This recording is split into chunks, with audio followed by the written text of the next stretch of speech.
The real estate market is going through a major transformation, and those who survive will be the ones who understand the game for what it really is. Right now, you have two types of people in the industry: the doers and the pretenders. There are those who actually build something sustainable, and those who only care about looking successful while barely making any real money. Interest rates are a key factor in determining how much activity we see in the housing market. Right now, mortgage rates have dropped to around 6%, but if you look back at 2022, even at that rate, there wasn't much movement. The truth is, we need to see rates back in the fives to really spark activity. The guy from Wells Fargo was saying 6.2%.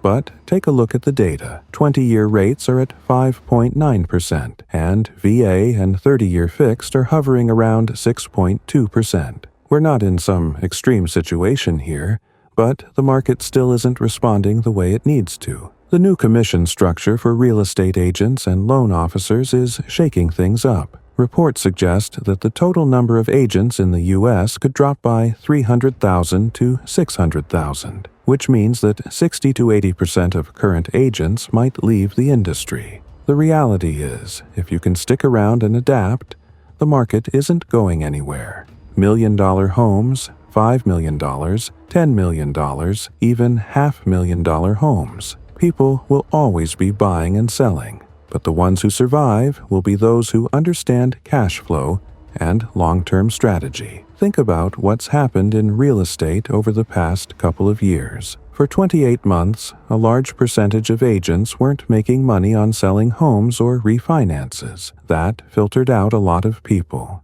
This business is all about image. You need to look successful, drive a nice car, wear the right watch. But if all your money is going into that illusion, you won't last when the market shifts. I've been watching real estate since 2005, and the people who last are the ones who manage their money wisely. They don't just blow their earnings to look successful, they reinvest in their business and stay prepared for downturns. If you don't have cash, you don't have options. The people who laughed at those saving money are now realizing how important it is. When I started my insurance company, I didn't pay myself anything for the first 2 or 3 years. My wife and I lived in a modest apartment in Woodland Hills. By the 3rd year, I was paying myself $80,000 to $100,000 a year. That's not much, considering expenses, but we kept reinvesting. I've never been the highest paid person in my company, but we always had cash on hand. That gave us the ability to invest in growth when opportunities came up. The biggest mistake in real estate, and in business in general, is failing to appreciate cash. Too many people adopt a go, go, go mentality without realizing that every 5 to 10 years, the market will hit a rough patch. If you're thinking long-term, you'll build something sustainable, like Keller Williams did. But you need discipline. You need to treat your company's money like your own. If you run a company, you set the financial tone. If you run a household, the same rule applies. Now, let's talk about how the Fed controls the economy. Interest rates are a tool. When inflation is high, the Fed raises rates to strengthen the dollar. When unemployment rises, they cut rates to encourage borrowing for sensible investments, new buildings, equipment, expansion. The goal is balance, but it's a delicate process, like adjusting the water temperature in a hotel shower. Turn it too much one way, and it's scalding. Turn it too much the other, and it's freezing. Jerome Powell has 2 main jobs: managing employment and controlling inflation. That's it. The Fed's recent rate cut had to do with unemployment. But here's what you need to understand. Nobody really knows what's coming next. Now, you might be wondering, should you stop spending and go into survival mode? The answer depends on your risk tolerance. If you're ultra-conservative, that's fine, but don't expect to make big gains. If you have some risk tolerance, now could be a good time to find opportunities. Last night, I was playing Monopoly with my kids. One of my sons played it safe, holding on to his cash. My other son kept reinvesting, buying properties, building houses. The one who took risks ended up winning. He controlled the board because he understood how to leverage his money. It's the same with real estate and investing. This doesn't mean you should go out and spend recklessly. It just means that calculated risks can lead to big wins.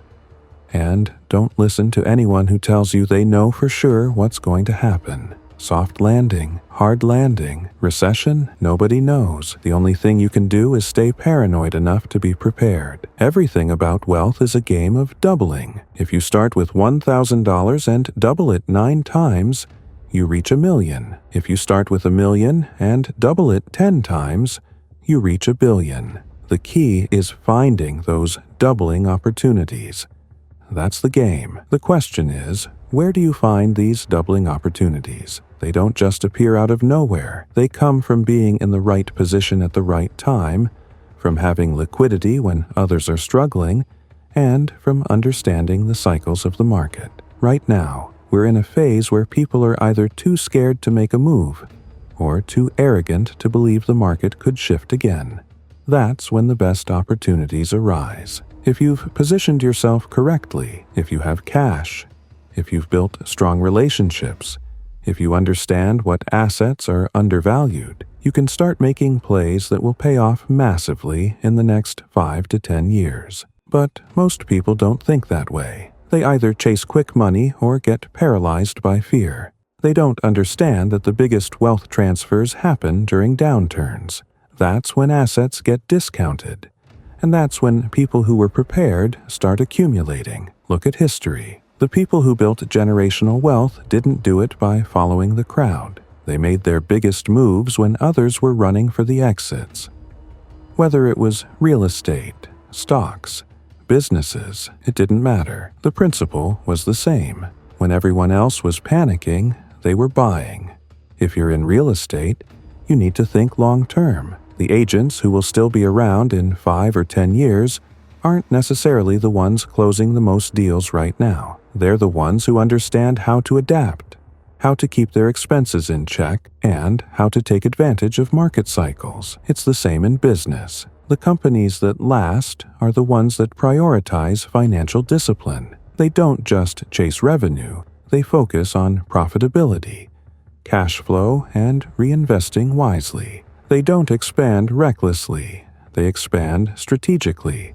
And let's be real, most people don't have the patience or discipline for this. That's why so many fail. They get caught up in the hype, in trying to look successful instead of actually becoming successful. They don't understand that business is a long game. So the bottom line is this: whether you're in real estate, business, or investing, you need to be thinking in decades, not just months or years.